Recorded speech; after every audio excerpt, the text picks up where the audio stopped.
السلام علیکم ناظرین آج کا ہمارا خصوصی ٹاپک ہوگا مولانا فضل الرحمان صاحب، پاکستان کی سیاست میں جس کا بہت اہم کردار ہے۔ تو ٹک ٹاک پر کچھ دن پہلے میں نے ایک ویڈیو پوسٹ کی تھی، شاید میں نے اس میں یہ کہا تھا کہ ایسے ہی سمجھے کہ وہ ایک فنی ویڈیو تھی۔ اس میں میں نے یہ کہا تھا کہ کبھی آسٹریلیا کو سپورٹ، کبھی سری لنکا کو سپورٹ، کبھی ساؤتھ افریقہ کو سپورٹ، پاکستانی ٹیم نے تو ہمیں فضل الرحمان بنا دیا۔ تو ہم سو سوری، ٹک ٹاک پر اس پہ بہت زیادہ ویوز آئے تھے اور اسی طرح انسٹا پر بھی۔ تو ہمارے جمعیت علماء اسلام کے جو دوست ہے، جمعیت علماء اسلام کے جو کارکن ہے، وہ تو ماشاءاللہ ماں باپ اور بہن کے علاوہ تو کوئی اور گالی دیتے ہی نہیں۔ اور اسپیشلی ایک انٹرسٹنگ گالی یہ دے رہی تھی کہ فضل الرحمان کو سمجھنے کے لیے باپ اور ماں کا ایک ہونا لازمی ہے۔ تو یار ذرا ٹھیک ہے، آپ امیجن کریں، وہ ایک فنی ویڈیو تھی۔ چلو اگر ہمارے جو جمعیت علماء اسلام کے دوست ہیں، اگر وہ یہ سمجھے کہ چلو میں نے غلط کیا تھا، چلو فنی ویڈیو تھی، اگر وہ یہ سمجھے میں نے غلط کیا، اس پہ گالی دی، ٹھیک ہے۔ پھر جو دوسری ویڈیو تھی اس میں نے مولانا صاحب کی خاموشی کے بارے میں بتایا تھا کہ مطلب وہ کہاں پر خاموش رہے جہاں پر انہیں بولنا چاہیے تھا، جہاں پر انہیں خاموش نہیں رہنا چاہیے تھا۔ تو اس کے بارے میں جس طرح فار ایگزامپل میں نے بتایا تھا کہ امریکہ افغانستان کے خلاف امریکی اڈے دینے کی بات جب آئی تو مولانا صاحب وہاں پر بھی خاموش رہے، اور اسی طرح مولانا صاحب کرپشن کے خلاف تھے، لیکن جب پی ڈی ایم کی سربراہ بننے کا وقت آئے تو وہ ان کا سربراہ بن گیا بقول مولانا فضل الرحمان صاحب کے کہ زرداری ایک چور اور نواز شریف چور تھا، زرداری ڈاکو تھا، لیکن مولانا صاحب پھر انہی پی ڈی ایم کا سربراہ بن گیا اور جو کرپشن کے قصے تھے وہ سب بھول گئے۔ تو ذرا سب سے پہلے تو یقین مانیے میں کسی کی گالی کا جواب نہیں دیتا، لیکن اصلاح جو ہے وہ ہمیں کرنا چاہیے کہ جو ہمارے جمعیت علماء اسلام کے گمراہ دوست ہیں، جو صرف ایک ویڈیو پہ اسی طرح گالیاں دیتے ہیں، سمجھ نہیں پاتے۔ تنقید کرنا آپ کا بھی حق ہے، تنقید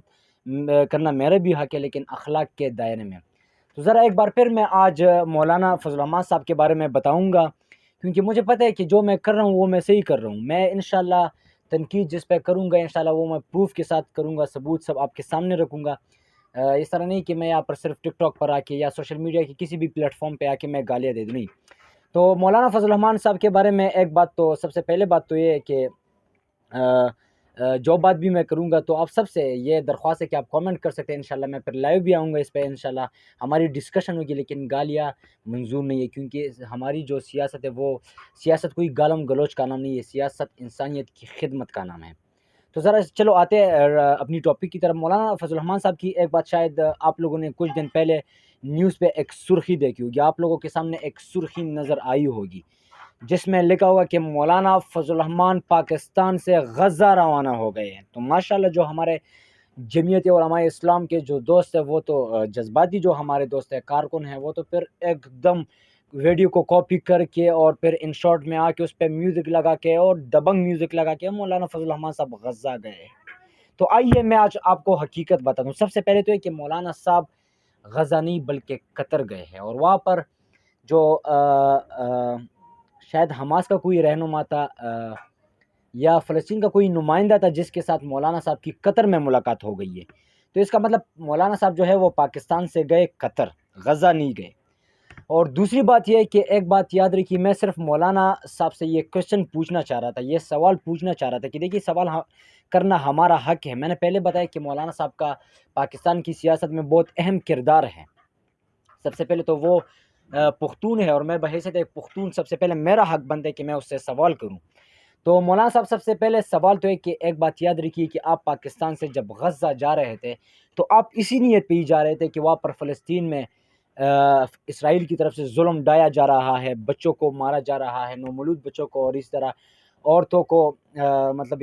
بچوں کو یتیم کیا جا رہا ہے اور گھروں کو تباہ کیا جا رہا ہے، یہاں تک کہ فلسطین کے جو لوگ ہیں وہ اپنی ہی زمینی چھوڑ کے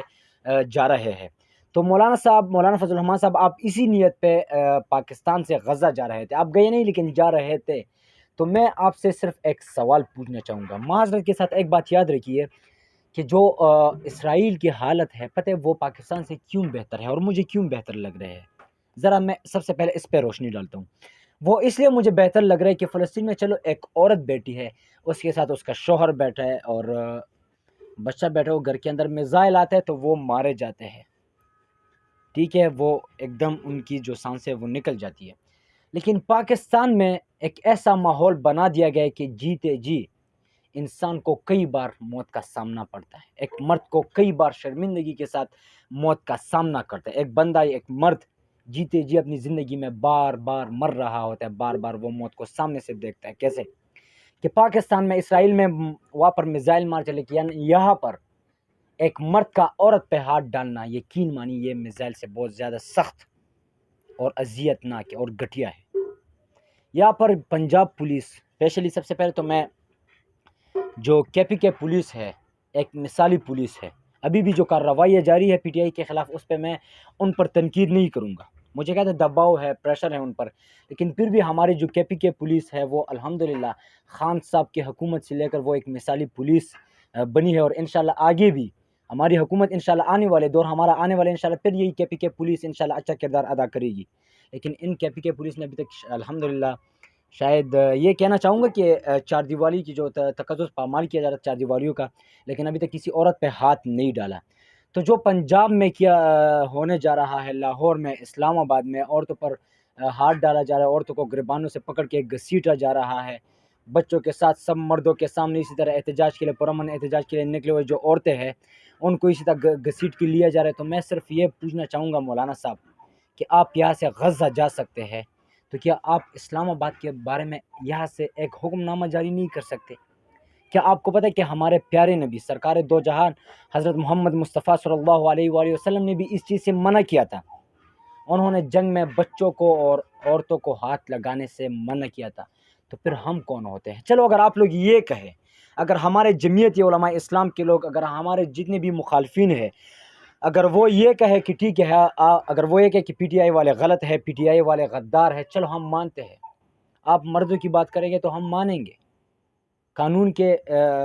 دائرے میں اگر دیکھیں تو ہم آپ کو ہاں اس وقت کہیں گے، کیونکہ بات جب عزت پہ آ جاتی ہے تو بندہ سب کچھ قبول کر جاتا ہے۔ تو اگر آپ لوگ یہ کہتے ہیں کہ پی ٹی آئی والے غلط ہے، غدار ہے، اس لیے ان کو گرفتار کیا جا رہا ہے، اس لیے ان کو مارا جا رہا ہے، ایک بات یاد رکھیے، ٹھیک ہے اگر مرد غلط ہے، لیکن یہ کون سا اصول ہے